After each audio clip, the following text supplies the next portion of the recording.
తాటి బుట్టలు ఒకప్పుడు పల్లెల్లో ఇవి ఎక్కువగా కనిపించేది. అయితే ఆధునిక కాలంలో ప్లాస్టిక్ హవా కూడా పెరిగిపోయింది. అయితే కాలం గడుస్తున్న కొద్దీ కూడా మళ్ళీ ప్రజలంతా కూడా ఈ తాటి బుట్టల వైపే మొగ్గు చూపుతున్నారు. మనం చూడొచ్చు. అంటే వీటికి ప్రస్తుతం ఆదరణ కూడా పెరుగుతూ వస్తుంది. అయితే హెచ్ఎంటీవీ ఆధ్వర్యంలో నిర్వహించిన ఆర్గానిక్ మేళాలో ఈ తాటి బుట్టల స్టాల్‌ని కూడా ఏర్పాటు చేయడం అయితే జరిగింది. నవ ఉమెన్ ఎంపవర్‌మెంట్ సెంటర్ అనే స్టాల్ దగ్గర అయితే మనం ఉన్నాము. మనం ఇక్కడ విజువల్‌లో కూడా చూసుకోవచ్చు. రకరకాల తాటి బుట్టలన్నీ కూడా ఇక్కడ అందుబాటులో ఉన్నాయి. అంతేకాదు ఇక్కడ జూట్ బ్యాగ్స్ కూడా అందుబాటులో ఉంచారు. ఇవన్నీ కూడా ప్రకృతి సిద్ధమైనవి. ఇవన్నీ ప్రకృతికి ఎటువంటి హాని కలిగించనివి. ఇవంతా కూడా ప్రకృతి నుంచి ప్రసాదించిన వరం అని కూడా చెప్పొచ్చు. ఈ తాటాకులంతా కూడా. సో వీటితో అల్లిన ఈ బుట్టలు ఎంతో క్షేమం ప్లాస్టిక్‌తో పోల్చుకుంటే. అందుకే వీటికి ప్రస్తుతం అయితే మంచి ఆదరణ కూడా లభిస్తుందని కూడా చెప్పొచ్చు. మిగతా వాటితో పోలిస్తే ఇవి ఎంతో ప్రత్యేకమని కూడా చెప్పొచ్చు. మనం చూడొచ్చు ఇక్కడ రకరకాల డిజైన్స్‌తో చేసిన తాటి బుట్టలు అయితే ఇక్కడ మనకి అందుబాటులో ఉన్నాయి.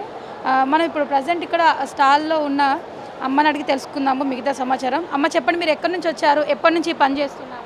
నా పేరు అముద. నేను తెలంగాణ భద్రాద్రి కొత్తగూడెం పాల్వంచల నుంచి వచ్చాను.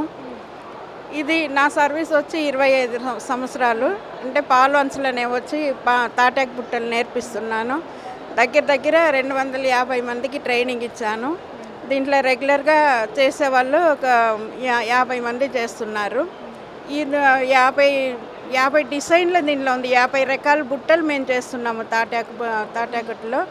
ఇప్పుడు ప్లాస్టిక్ వద్దని కొని ఇప్పుడు రిటర్న్ గిఫ్ట్కు ఎక్కువ మంది దీన్ని కొంటున్నారు. విజయవాడ, హైదరాబాద్, గుంటూరు, నెల్లూరు ఇట్లా లోకల్లో కూడా బాగా అమ్ముడుపోతుంది. బయట దేశంలో కూడా సింగపూర్, అమెరికా అదంతా మేము ఆర్డర్ ఇస్తున్నాము. ఈ 50 మంది రెగ్యులర్గా మేము ఇది తాటాకుల బుట్టలు చేస్తున్నారు. చేసి మళ్ళీ ఇంట్లో కూడా టైంపాస్ పోకుండా ఇంట్లో కూడా చేసుకుంటున్నారు. దీనిలో ఒక రోజుకు వచ్చి 200 నుంచి 300 వరకు వాళ్ళు సంపాదించుకోవచ్చు.